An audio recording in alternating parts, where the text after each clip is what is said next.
Assalamualaikum warahmatullahi wabarakatuh. Kembali lagi dengan saya, dengan Mr. Ikhwan.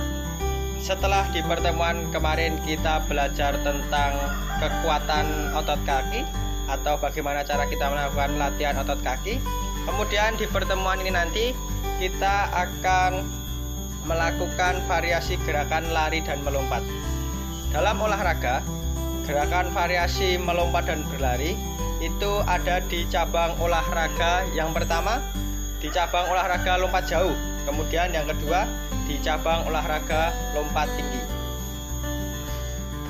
Kemudian yang pertama adalah olahraga lompat tinggi. Olahraga lompat tinggi ini ada 4 gerakan.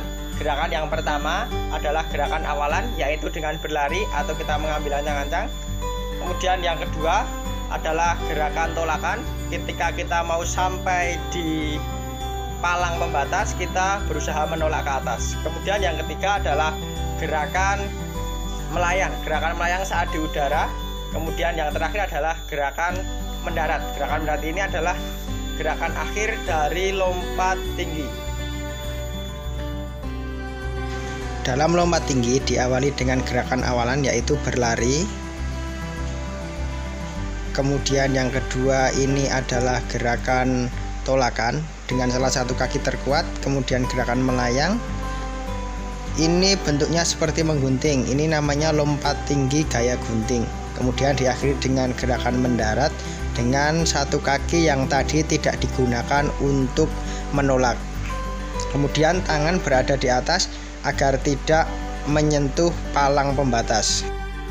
Kemudian yang kedua adalah olahraga lompat jauh. Olahraga lompat jauh ini adalah olahraga yang tujuannya adalah melompat sejauh-jauhnya. Bedanya dengan lompat tinggi tadi hanya ketika saat tolakan.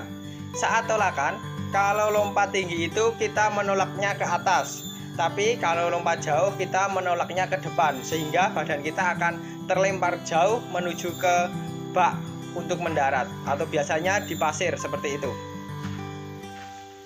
Untuk olahraga lompat jauh ini diawali dengan gerakan awalan, kemudian yang kedua gerakan tolakan pada balok tempat menumpuh, kemudian yang ketiga gerakan melayang di atas, kemudian yang keempat gerakan mendarat.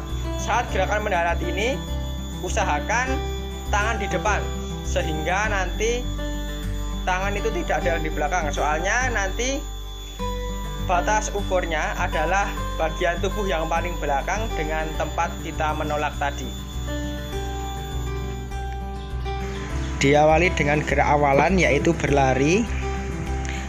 Kemudian yang kedua gerakan menolak pada papan tolakan. Ini ilustrasinya saya menggunakan keset.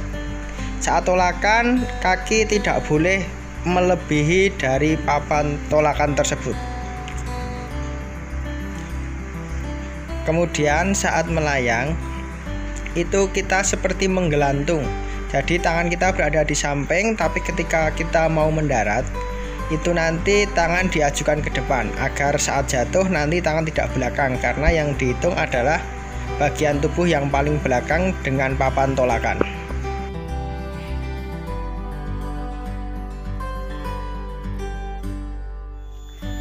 Demikian pada materi variasi gerak lari dan melompat. Untuk penugasan nanti silahkan lakukan kedua contoh olahraga yang telah Bapak praktekkan tadi. Kemudian nanti silahkan kirim melalui WhatsApp pribadi ke Pak Guru. Sekian dari saya, kurang dan lebihnya mohon maaf. Assalamualaikum warahmatullahi wabarakatuh.